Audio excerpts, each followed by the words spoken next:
For First Amendment Friday on one of my hunting weekends, sponsored by Fisherman's Marine. Let's go to Ken down in Eugene, listening on KPNW. Hey Ken, welcome to the program. Lars, thank you for taking my call. Thank you for all that you do. I've, over the years, listening to you, I agree with virtually most of everything you say, so I know we pretty much think alike. Just real briefly on integrity, telling the truth. And I know over the years that if I don't tell the truth, guess what? There's going to be consequences. Somebody's going to hold me accountable. Now, if I were President of the United States and could say anything I want, and I've got coverage for anything that I do say, I probably wouldn't be that concerned with what I said. Now, if things did come to light, things like Fast and Furious, Benghazi, for a means other than the news media, I could probably stonewall that and get around it.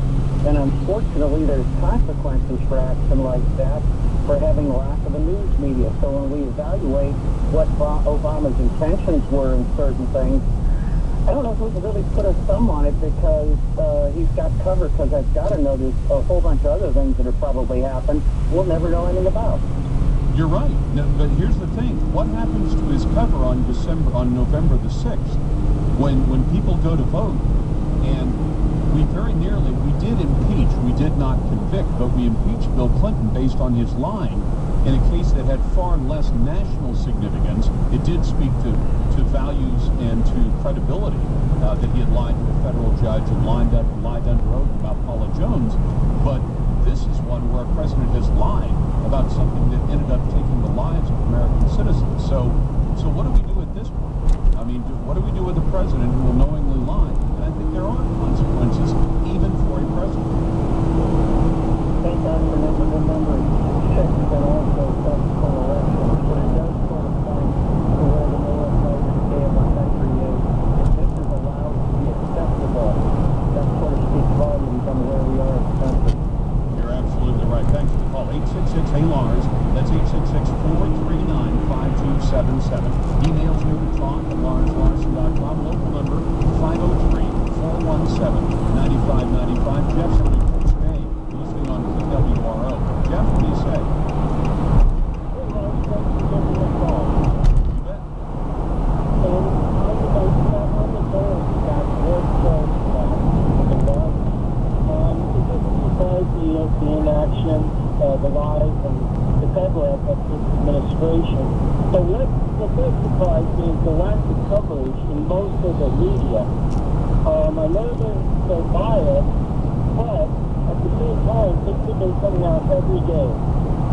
And it seems to me that these emails that came out yesterday afternoon should put on the front page of every paper in America. I got an email from a gentleman, Eugene, who was saying, I see a trivial story on the cover of the Register Guard, but I don't see any story about Benghazi Gate. Now, you remember when it was Watergate, every paper in America seemed to lead with the story every day. This is Watergate with a body count. That's for sure. And to me, it doesn't, a lot of life tries to do this, in my opinion. But to me, doesn't this hurt their credibility? Meaning most of the press going forward, and don't they lose readers and watchers by doing Yes. Yeah, well, for example, let's take back, a gentleman a moment ago mentioned Fast and Furious. The scandal that the American government sent thousands, literally thousands, of weapons into Mexico. At least one American died. Hundreds of Mexican nationals died because we sent them into a drug war. There was one network that spent an entire year not saying one single word about that story. And then finally, at the end of the year, when it became an issue in front of a congressional hearing, they broke down and did a story. But yes, it does, but people have to remember it too. And that'll be part of the function of the conservative media, folks like Breitbart, folks like Drudge, folks like Daily Caller, to remind folks this is a news organization that spent all this time saying nothing about Benghazi Gate, or nothing about Fast and Furious, or the 101 other scandals the president's been involved in.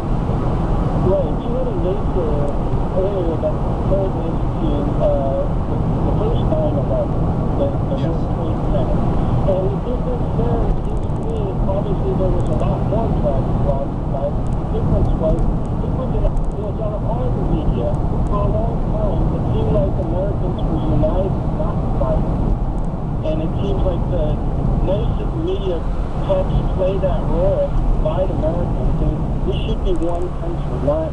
and we should tackle this as a united front, not as Democrats or Republicans. Or I agree with you, Jeff, except that there is a difference between the way conservatives approach a problem and liberals. And it's very simple. Think of it this way.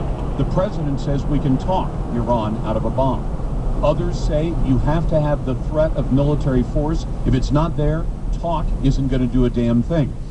Most of the cops I know in Portland will tell you that talk usually resolves a lot of things. They have 400,000 incidents they respond to. They don't pull a gun or shoot a gun very often. So usually talk works. But trying to talk a crazy country out of a nuke, I think that's a fool's errand. You've got the Lars Larson Show.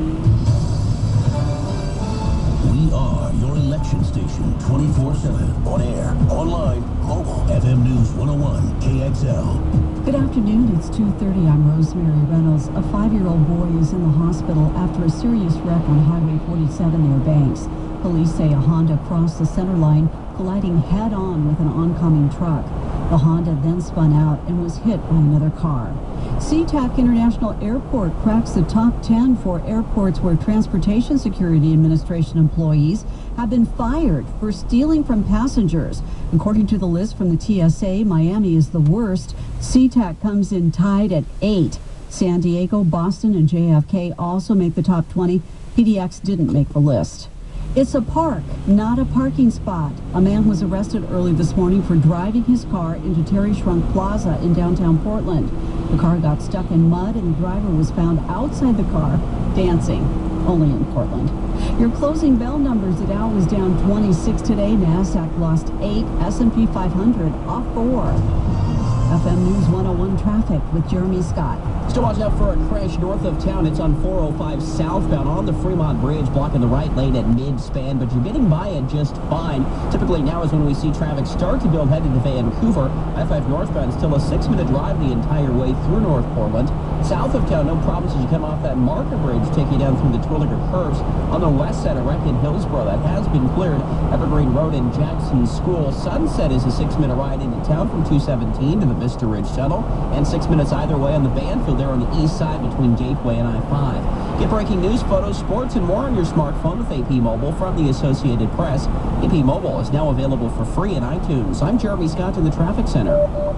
Portland's most weather 24/7. More scattered showers, got a slight chance for a few thunderstorms. Highs in the low 50s, then mid-50s tomorrow, and a nice dry day.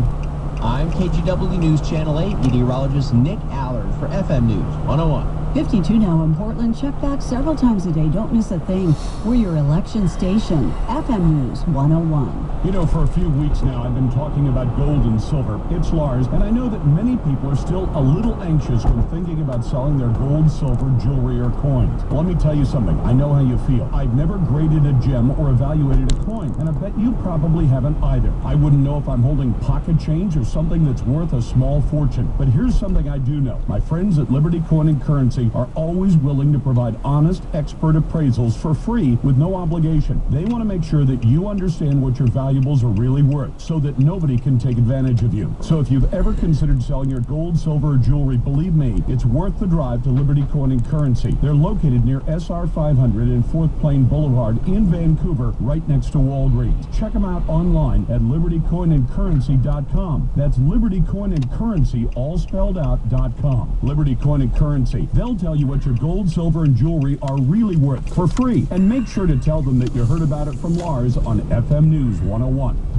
We're kicking off the season with the best deals of the year. It's the Built Ford Tough Truck event. Time to get the most for your money with Ford F-Series. Great power and amazing fuel economy means no compromises. And that's what you get in a truck built Ford Tough. Like Ford F-150. With a powerful and efficient EcoBoost engine, you get the power you want and the economy you need. Or Ford Super Duty with its amazing 6.7-liter Power Stroke turbo diesel. Super Duty's got everything you need to get the job done, and then some. So if you're looking for power, payload, towing, and economy, your local Ford store's got the truck that's right for you. And with Built Ford Tough Truck event deals, there's never been a better time to buy. We're talking big-time savings on a huge selection of America's best-selling trucks. If you're ready for a great deal on a new Ford F-150 or looking to get to work in a new Ford Super Duty, this is your chance to save. So don't miss the Built Ford Tough Truck event going on now at your local Ford store. Shoulda, coulda, woulda, didn't. Doggone it. I'd hate for you to say that about Sleep Country's Best Rest event. It ends Sunday. It's your chance to get Sleep Country's very best mattresses at the guaranteed lowest price. Plus, pay no interest for 3 years on Beauty Rest Black. Stearns